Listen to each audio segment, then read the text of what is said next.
इन्होंने हमेशा से भारतीय जनता पार्टी और राष्ट्रीय स्वयंसेवक संघ की नीतियों का विरोध किया। एमएस स्वामीनाथन जी की रिपोर्ट का पालन न करते हुए उन्होंने उनको भारत रत्न दिया। इसमें कोई शक की बात नहीं है कि ये सभी वो लोग हैं जिनको कि मिलना चाहिए था, लेकिन इसका उपयोग राजनीतिक हथियार के रूप में किया जाए, ये बात समझ में नहीं आती है। फिर भी हमें इस बात की प्रसन्नता है कि हमारे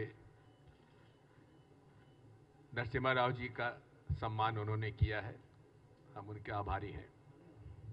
साथियों,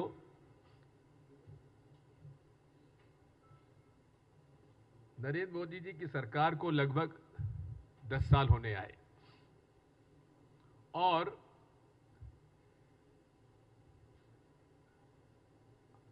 उन्होंने हमारे 10 साल के कार्यकाल का श्वेत पत्र जारी किया, जबकि श्वेत पत्र की मांग हम लोग कर रहे थे कि भाई आपके 10 साल में आपने क्या किया, इस श्वेत पत्र दीजिए। We wanted the white paper on the governance of the Modi government, not on the governance of Dr. Manmohan Singh ji UPA government. So therefore we came out with this document, 10 साल अन्याय काल 2000. We'll stand up.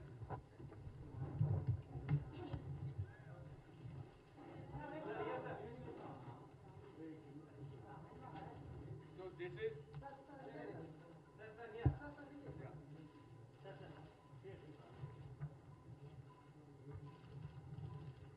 this document is a well-researched document which specifies आर्थिक अन्याय, सामाजिक अन्याय and राजनीतिक अन्याय।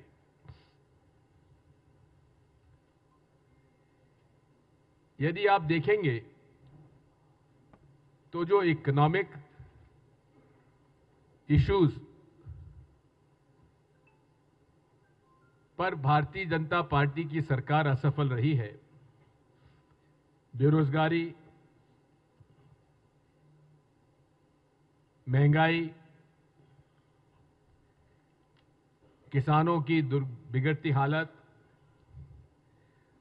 हमारे श्रमिकों के कानून में परिवर्तन, 44 कानून थे, उनको लेबर कोड में 4 लेबर कोड में कर दिया। और ये परिपाटी थी कि हर साल नेशनल लेबर कॉन्फ्रेंस हुआ करती थी, जिसमें कि ट्राइपार्टाइट डिस्कशन होता था गवर्नमेंट, एम्प्लॉयज एंड एम्प्लॉयज का। In the last 10 years, for 9 years, this national conference on labor has not been held. Then the close association of the Prime Minister with the corporates, few favored corporates, particularly Mr. Gautam Adani. Also at the same time, सामाजिक अन्याय, SCs, STs, OBCs. Now we've been demanding a caste-based census. जातिगत जनगणना का हम लोग समर्थन करते हैं और इसमें राहुल गांधी जी ने बराबर इस बात को कहा है कि जो भागीदारी होना चाहिए SC, ST, OBC माइनॉरिटीज की, वो जो प्रशासकीय और शासकीय तंत्र है उसमें 3% भी नहीं है। इसी प्रकार महिलाओं के ऊपर अत्याचार, सामाजिक जो सद्भाव की व्यवस्था होनी चाहिए, उसमें बिगाड़ हुआ है। सर्वधर्म समभाव का हमारा संविधान में संकल्प है। Equal opportunities to all, particularly protection of to the minorities, इसमें काफी लोगों में गतिरोध आया है। इस तरह से यदि देखेंगे तो राजनीतिक अन्याय में इंस्टीट्यूशंस को सबवर्जन किया गया, सीएजी रिपोर्ट्स नहीं आ रही हैं, इलेक्शन कमीशन ऑफ इंडिया भेदभाव कर रहा है और हमारी नेशनल सिक्योरिटी पर भी खतरा है। देश के सेनापति जो हमारे आर्मी कमांडर हैं वो कहते हैं कि चाइना हमारे इलाके में घुसा है। वहां के हमारे लोग कहते हैं कि चाइना ने हमारी जमीन पर अधिकार किया है। रक्षा मंत्री कह रहे हैं कि हाँ हुआ है, लेकिन प्रधानमंत्री कहते हैं कि ना कोई आया है ना कोई यहां पे बैठा है। This is the very fact that it goes contrary. The Prime Minister is contradicting his army chief. He is contradicting his defense minister. But why?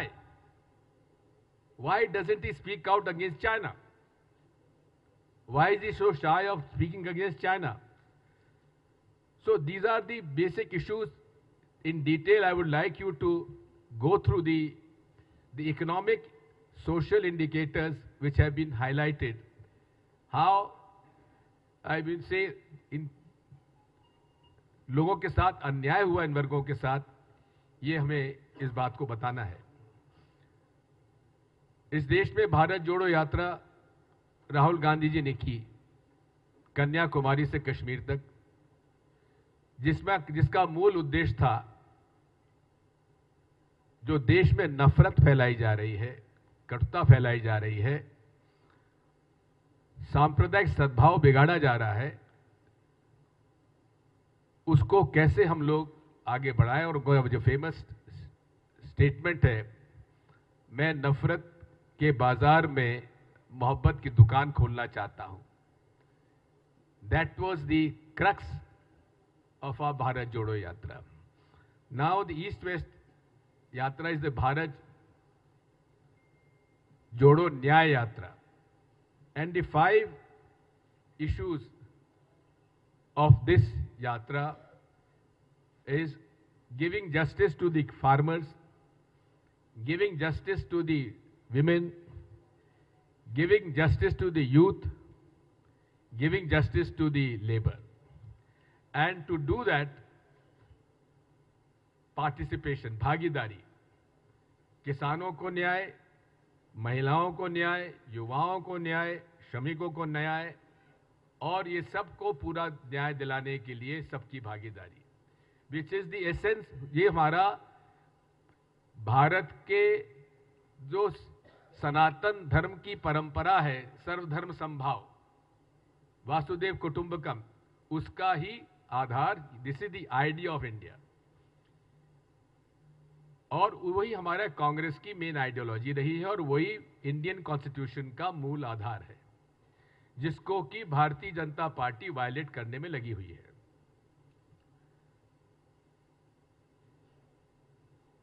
किसानों के खिलाफ कार्रवाई हो रही है। आपको याद होगा 2013 में यूपीए सरकार में लैंड एक्विजिशन एक्ट 2013 पास हुआ, जिसमें कि किसानों की जो जमीन अक्वायर कर ली गई लेकिन 5 साल तक कोई काम नहीं हुआ तो उसको वापस लौटाने का प्रोविजन डाला। इसके बाद गवर्नमेंट लैंड अगर या प्राइवेट लैंड ली जाती है तो रूरल एरियाज में whatever is the collector's rate, we call it circle rate, अपना यहां पता नहीं क्या कहते हैं उसको, ऑफिशियल जो रेट होती है, market value 4 times the market value would be the compensation as per the Land Acquisition Act passed under the UPA government in 2013. 4 times the market value in rural areas and twice the market value in the urban areas. First thing which Modi ji did in 2014 was to bring an ordinance to change that Land Acquisition Act. This shows the ideology of the Bharatiya Janata Party. राजनीति विचारधारा के आधार पर होती है. आज इस देश में जो विचारधारा में संघर्ष चला हुआ है, वो संघर्ष है महात्मा गांधी की विचारधारा. गरीब, मजदूर, किसान, अनुसूचित जाति, जनजाति, जो वंचित वर्ग है, the deprived sections on one side, और दूसरा बड़े बड़े व्यवसायी, कॉरपोरेट्स, बिग लैंडलॉर्ड्स. इन दोनों विचारधाराओं के बीच में एक तरफ गांधी जी की विचारधारा, एक तरफ नाथूराम गोडसे की विचारधारा है, which signifies the idea and the ideology of the Rashtriya Swayamsevak Sangh. This is the ideological confrontation between the Congress party and the BJP. The regional parties have their own role to play. And we would like them to go on the ideological grounds rather than on personal grounds.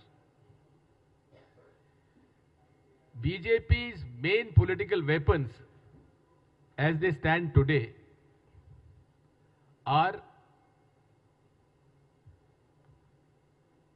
ED, IT, CBI, regional fundamentalism, and the EVM machine. Rahul Gandhi ji has announced 3 days back that if the India alliance forms the government,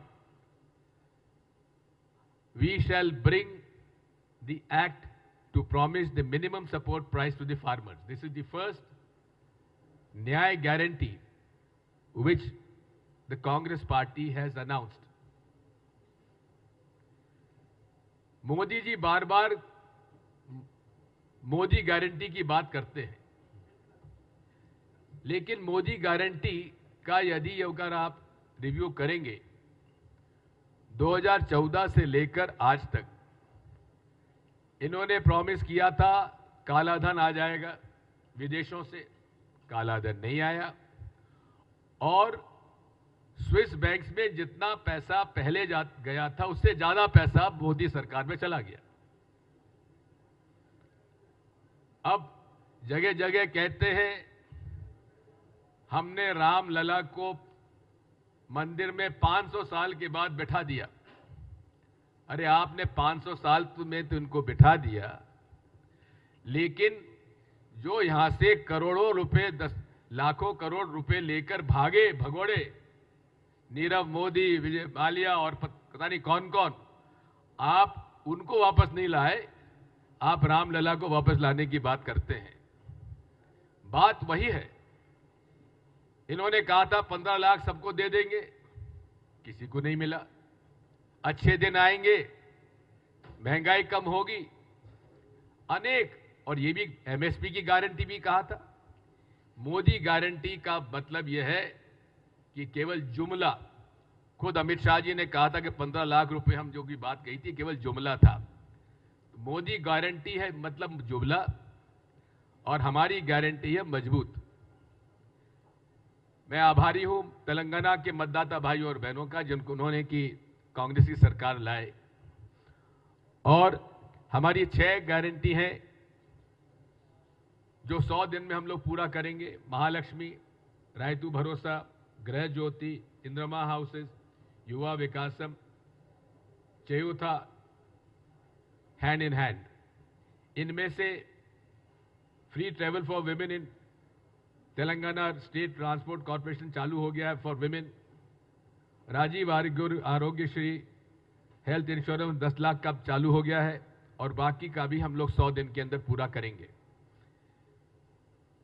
Modi guarantee is on paper, But our guarantees on ground, this is the difference between BJP and the Congress party. I would not like to speak against the BRS, which is already in doldrums.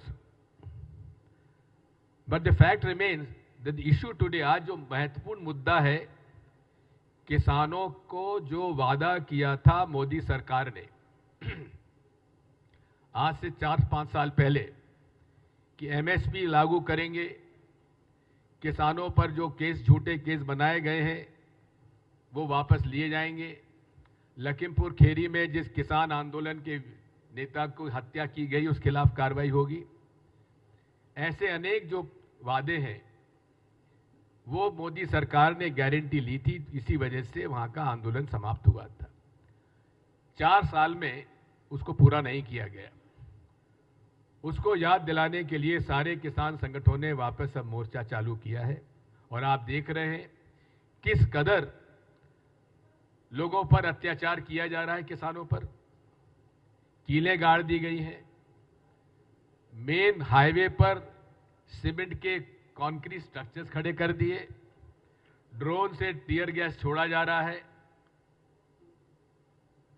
Rubber bullets से मारा जा रहा है, जबकि 2 लोगों की आंख पर चोट लगी है, एक की तो आंखें चली गई। इस बात पर हम लोगों की घोर आपत्ति है और हम चाहते हैं कि मिनिमम सपोर्ट प्राइस का कानून बनना चाहिए। साथियों, हम ये भी चाहते हैं कि इन्होंने वादा किया था 2 करोड़ नौकरियां देंगे, लेकिन आज भी सरकारी पदों की 30 लाख की भर्ती के पद खाली पड़े हुए हैं। साथ में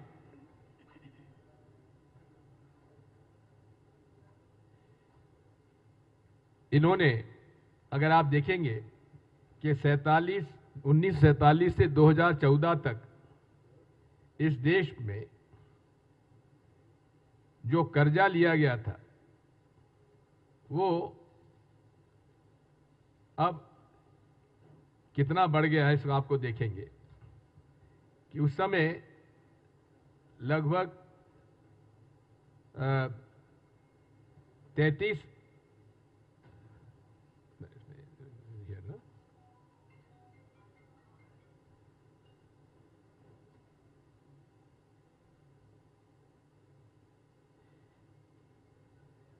ये हमारा करीब उस समय 8 लाख करोड़ था 1947 टू 2014। बिटवीन 2014 2023 55 लाख करोड़ का लोन अब गवर्नमेंट पर हो गया है। From 1947 to 2014 it was only 8 lakh crores. Now the loan has gone up to 55 lakh crores.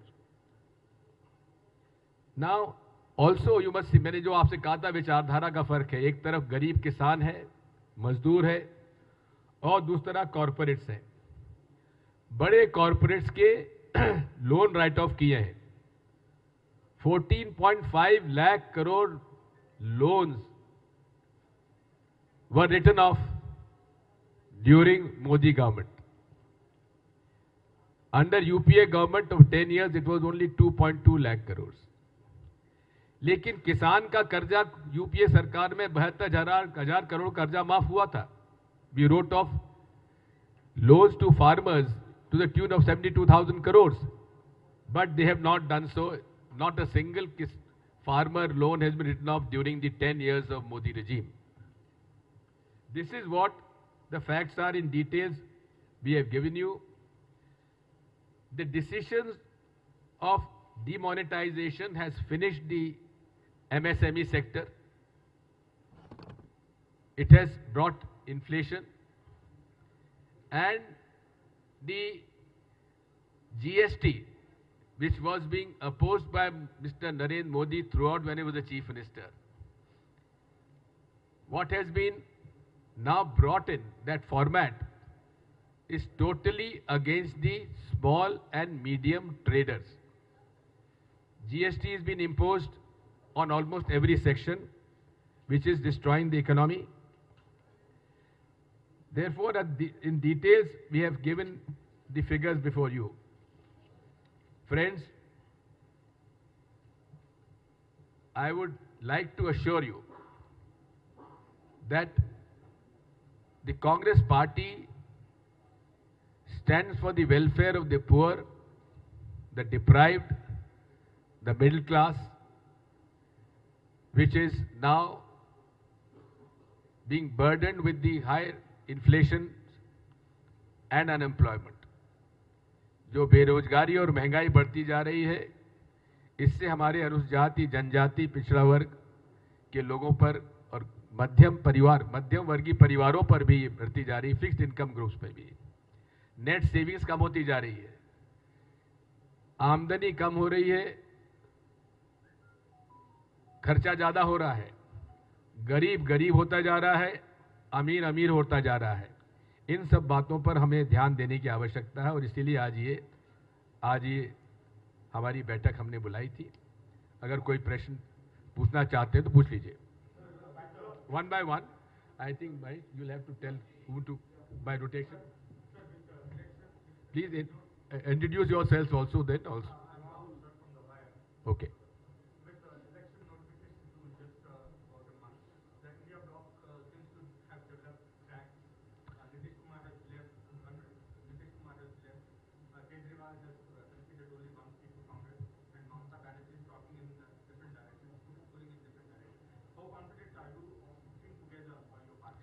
You must understand the compulsions of the regional parties in their own state. This alliance is at the national level, not at the state level. There's a difference between the two.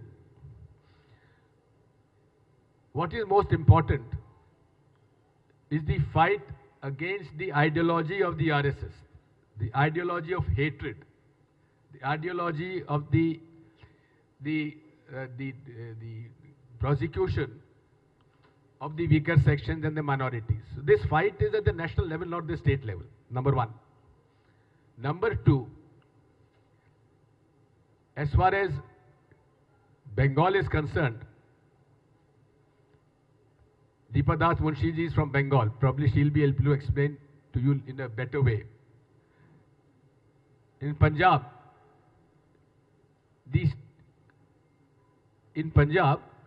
it is the wish of the both regional leadership of our Congress party and Aam Aadmi party to fight separately. In Bengal, the discussions are on. In Delhi, Aam Aadmi party and the Congress will come to some understanding. What I'm trying to say is that India Alliance stands firmly on the ground. The AICC has set up a committee under Mr. Mukul Vasnik, who is discussing with the different regional groups. And I think in 90% of the seats, India Alliance will have 1-to-1 fight against the BJP.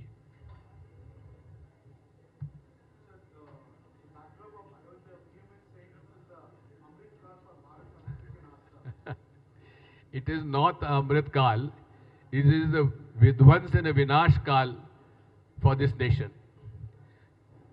I just want to ask you,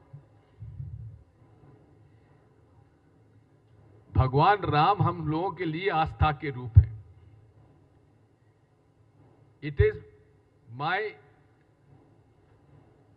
right as a citizen of this country, मेरा ये अधिकार है कि मैं जिस भी धर्म का पालन करना चाहूं मैं पालन करूं, इसमें किसी को ऐतराज नहीं होना चाहिए. भगवान राम का मंदिर का निर्माण जो हुआ है, ये निर्माण हुआ है सुप्रीम कोर्ट के आदेश से, और नरसिम्हा राव जी ने उस समय रामालय ट्रस्ट बना दिया था. उनका सोचना था कि इसको धार्मिक गुरुओं को सौंपना चाहिए. इसको राजनीति का मुद्दा नहीं बनाना चाहिए, और इसीलिए उन्होंने रामालय ट्रस्ट का गठन किया था, जिसका कि मूल उद्देश्य राम मंदिर का निर्माण था नरसिम्हा जी के समय में। उसमें चारों शंकराचार्य जी और रामानंदी संप्रदाय के रामनेशाचार्य जी, इनको उस ट्रस्ट में रखा था मंदिर निर्माण के लिए। अब उसमें क्या किया कि भारतीय जनता पार्टी ने जितने भी हमारे धार्मिक गुरु थे उनको अलग कर दिया, और विश्व हिंदू परिषद को काम सौंप दिया। विश्व हिंदू परिषद ने चंदा उगाया 92-93 में रथ यात्रा में 1400 करोड़ का, उसका हिसाब आज तक नहीं दिया। ये मैं नहीं कह रहा हूं, निर्मोही अखाड़ा जो कि 1850 से राम मंदिर की लड़ाई लड़ रहा था, जो कि वहां मंदिर की पूजा करता था, उस निर्मोही अखाड़ा को हटाकर वो पूजा का अधिकार विश्व हिंदू परिषद को दे दिया, जिनका कोई लेना देना धर्म से नहीं है, केवल चंदा उगाना उनका काम है। निर्मोही अखाड़ा वाले आज मांग करते हैं कि 1400 करोड़ का हिसाब दो, और विश्व हिंदू परिषद के जो चंपत राय जी हैं उन पर यह आरोप है कि जो ट्रस्ट का पैसा इकट्ठा हुआ उस पर लैंड डील में उन्होंने भारी भ्रष्टाचार किया है। इसलिए हमारे विधि अनुसार, सनातन धर्म के विधि अनुसार मंदिर का निर्माण तभी में प्राण प्रतिष्ठा तब होती है जब मंदिर का निर्माण पूरा हो जाए, कलश लग जाए, ध्वजा चढ़ जाए, उसके बाद प्राण प्रतिष्ठा होती है। लेकिन मोदी जी ने चुनाव का मुद्दा इसको बना दिया। अरे राम का जन्म हुआ था रामनवमी पर, जो अप्रैल में आता है, लेकिन उन्होंने 22 जनवरी को उसमें उद्घाटन इसलिए करा लिया, प्राण प्रतिष्ठा करा लिया, जिसकी वजह से क्योंकि उनका लोकसभा चुनाव था, और जब भी प्राण प्रतिष्ठा होती है तो जो पूजा करते हैं उसमें पति पत्नी दोनों को बैठना आवश्यक होता है। अब वह 4 लोग जो बैठे थे वो सब अकेले थे। नरेंद्र मोदी अकेले, आनंदीबेन पटेल अकेली, मोहन भागवत अकेले, और महंत आदित्यनाथ अकेले। ये शास्त्रों के विपरीत काम हुआ है। धर्म के शास्त्रों के विपरीत काम करके मोदी जी ने यह काम किया है। हमारे हजारों साल के शंकराचार्य की जो पीठ है, जो संस्था है, उसको इन्होंने सम्मान नहीं दिया। ये हमारी आपत्ति है।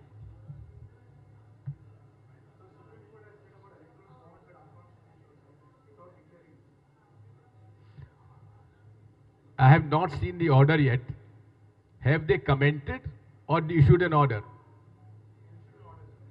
If there's an order, we welcome that, because the election bonds are heavily loaded in favor of the BJP. But at the same time, we shall appeal to this Honorable Supreme Court to look into the issue of the electronic voting machine. There are doubts about the EVM. Any computer or any machine with a chip can be manipulated or hacked. Hacking through internet, manipulated through the pre-programmed software into the VVPAT machine. Doubts have been created. I, as a voter, have a right to know that my vote has gone to the candidate or to the party which I want to, and I want it in my hand. I don't want to see it in a glass. Why can't I be given this right to have my own ballot paper which I can put in the ballot box? Congress party in the AICC resolution of the 2018 has demanded the voting through the ballot paper, which has not been accepted. The India Alliance partners, 28 political parties, have appealed to the Election Commission of India. The civil societies has appealed to the Election Commission of India. The ADR, the organization which is looking into the conduction of the elections on the by the civil society, have raised basic fundamental questions about the functioning of the EVM. Number one, if there is a software, why can't be made public? The responsibility and the constitutional authority given to the Election Commission of India is to ensure free, fair and transparent elections in this country. And if there are doubts, these doubts have to be cleared. There are fundamental rights, objections which have been questions, which have been raised. They say it is a standalone machine. The question we have raised is, if it is a standalone machine, how do you load the name and the symbol of the candidates through the symbol loading units in the VVPAT machines? These are the basic fundamental issues which we have raised, which the ECI is not telling us.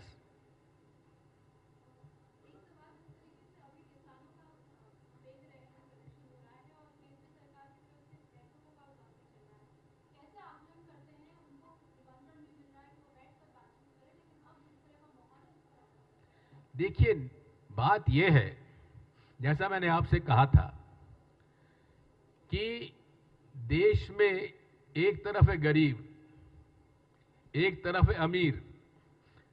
गरीब गरीब होता जा रहा है, अमीर अमीर होता जा रहा है। अब किसानों से चर्चा करने के लिए मोदी जी ने कौन से मंत्री जी के जिम्मे सौंपा है? श्री पीयूष गोयल, जिनका किसानों और खेती से कोई लेने देना नहीं है। पीयूष गोयल जो है कॉरपोरेट मिनिस्टर हैं, कॉरपोरेट्स के मंत्री हैं, उनके भारतीय जनता पार्टी के फंड रेजर हैं। वो किसानों की तरफदारी करेंगे कि कॉरपोरेट्स की तरफदारी करेंगे? कोई किसान उन पर भरोसा करेगा?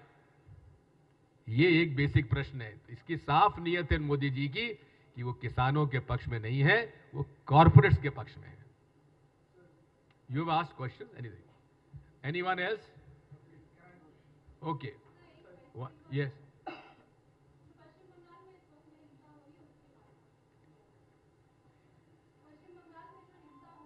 देखिए, बात यह है, जहां भारतीय जनता पार्टी चाहेगी वहां हिंसा होगी, क्योंकि वो they engineer situations where the basic regional and religious conflicts come in.